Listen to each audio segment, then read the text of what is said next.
Do you have a computer? Do you love the internet as much as I do? Who wouldn't? With endless music to be listened to, videos to watch, articles to read, and pictures to laugh at, there's a lot to do on the internet. I visit sites like Hulu, Pandora, YouTube, and Netflix almost daily. But what about sites like Napster, Kazaa, or the recently shut down LimeWire that offer free content through illegal means? Yes, these sites are unjust, but what's more unjust is the means that are being taken to shut them down. I would like to talk today about the issues that are proposed by the government solution and talk about actions that can be taken to reach a better solution and to eliminate these problems. I'll begin by defining the problem and recall a history of peer-to-peer sites. The proposed bill, COICA, could induce internet censorship and could be detrimental to all involved and could completely eliminate our freedom of expression over the internet. We'll begin by defining peer-to-peer sites. The Oxford English Dictionary defines peer-to-peer sites as sites in which a user can download any other content from any other user on the network. And this lends itself to a lot of illegal files that are copyright protected, like videos and MP3 files. They were started by Sean Fanning, who started Napster in 1999. And after a year of Napster being in action, it started to make a large dent in the revenue of collected by record companies. So they began to take legal action, and after a long and enduring lawsuit, they were finally able to shut it down. Giants Kazaa and LimeWire were not slow to close the gap, and they also took long and enduring lawsuits to shut down. The controversy surrounding these sites is that they offer these copyright files through the sharing, but when you eliminate copyright files, they don't seem that harmful. Think about a peer-to-peer site. What's wrong with sharing my original ideas in writing or videos or research with other people over a network like this? Or what's wrong with wanting to share information about how to proceed with job tasks during the day at work? You know, knives are an extremely dangerous thing, but they're kept in household just like anything else. They're used for cooking in the kitchen, on camping trips, or maybe even just cut a loose thread on a shirt. These sites have always been shut down because of a legal cause. By the end of these long and enduring lawsuits, they always reach a general consensus as to why to shut down these sites. If you take out this middleman, then things can just be shut down willy-nilly.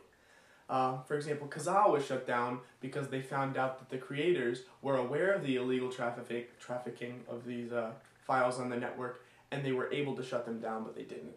So their solution was to make them pay the damages and either filter their content or shut down Kazaa. But there's a site that's being sued now, Views, that doesn't offer any illegal content directly through its service. And if it were for COICA, it would be shut down immediately. We'll see how that pans out in court. COICA is being used to expedite the legal condemnation of these sites, but if it were to be passed, there would be a larger breadth of issues.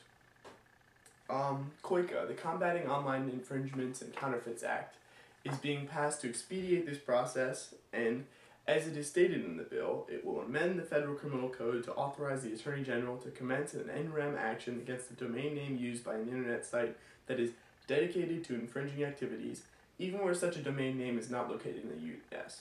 This will more than likely lend itself to corruption and jeopardize our freedom of expression over the internet, because those words can be twisted to mean almost anything. You'd be very surprised. Okay, so the system's flawed. You're asking yourself probably, what can I do? There are many problems posed by the COICA bill and many problems it promises to remedy, but the real problems lie in the approach that it's taking. You need to first abandon your image of peer-to-peer sites solely as perpetrators of copyright infringement. Supporting COICA will endanger our protected freedoms. As stated in Article 10 of the Universal Declaration of Human Rights, we have freedoms to hold opinions, freedom to impart information and ideas, freedom to receive information, freedom of the press, freedom of radio, and freedom of TV. There is way too much potential abuse, especially in the information ward of those. And the internet is constantly expanding in media and information. The second step is to not fight this progression. You need to go with it, because if you go with COICA, it's going to start cutting down the websites that are on there already, and it's going to fight this progression and even take a step backwards. COICA will reverse everything that's been done. For example, think about YouTube, that was started in mid-2005. And then it didn't pass a content verification program until mid-2006. If YouTube were started while the COICA bill was in effect, then it wouldn't have even been able to become the powerhouse that it is today, because it would be shut down before it could reach the content verification program. Okay. Third step, you need to spread this information amongst your peers. You need to let them know, because the more people that are blind to this issue, the more support there's going to be for a negative solution. Many people think of these peer-to-peer sites as hubs for copyright infringement, but they don't really ever think about the negative ripple effect that it will have. They just are so angry about them doing copyright infringement, they wouldn't even think that the government would be doing something horrible in the process. They just want to get it out of there, and they don't think about the negative effects. You need to become more involved, and when you become more involved, you'll more likely reach a more gratifying solution. Some unfinished solutions that may be reached may include copyright filter on all these media sites that's required, maybe reducing the massive fines for copyright infringement that's often as high as $25,000 per song, and then stepping up the copyright enforcement to get more people in trouble but have to pay less, or to have a peer-to-peer site that you would pay for their service so that it could reimburse the artists for their songs. Okay, why do I care? It's no sweat off my back if this bill gets passed. Well, if you're thinking those things, you're probably wrong. Not only does this propose a threat to our rights, but it will 360 so much work that's been done on free speech and with the progression and innovation that have been reached on the internet for information and media.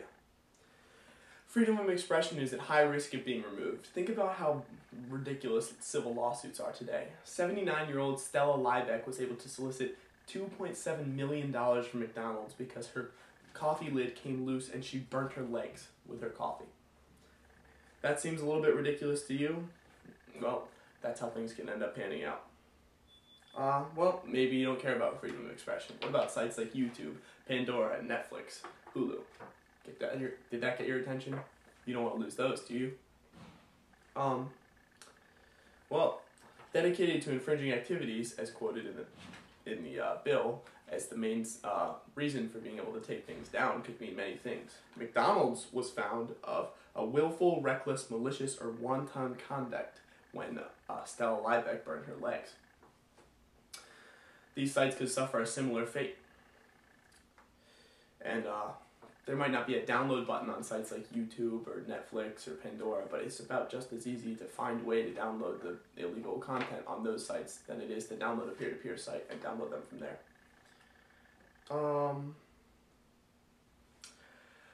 Lastly, these peer-to-peer sites actually gain publicity for these music artists that are complaining about them so much. The main sources of income, according to Sound Guide for Songwriters and Copyright Owners, are ads, videos, sync rights, film scores, sheet music, concerts, merchandising, and MP3 and CD sales. And whereas MP3 sales are a very large source of income, they're not the biggest source of income. So the dent becomes a smaller and smaller thing as the future progresses. Think about it this way. Maybe 80% is other things and 20% is MP3 sales. And peer-to-peer sites might be taking away maybe 10% of the MP3 sales. That poses a very small number, but then when you think about the publicity that it brings, it almost breaks even. So you're not really losing that much at all. I would say that if you were to weigh the money gained in publicity for these peer-to-peer sites and the money lost by the illegal files, they would about balance out. At least not any worse than a site like YouTube. Okay. So I've talked about all this stuff. How can we begin preventing something like this? What steps could you take? Well, you've taken the first step already. You become aware of the injustices that have been posed by the bill.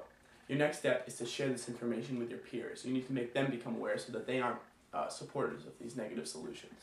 Secondly, you need to take action and become active and find different groups. The UK has already made a petition to start pay for peer-to-peer sites so that the artists could be reimbursed for their work. Why can't we do something like that? Lastly, you need to become aware of the legislation and constantly search for updates. You could find another solution that's proposed that could be just as bad as COICA, or you could find one that you might want to get behind and start supporting.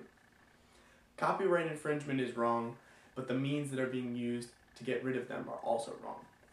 It's quoted by Martin Luther King Jr. in his letter to a Birmingham jail: "Injustice anywhere is a threat to justice everywhere," and I believe that there is a just solution right around the corner.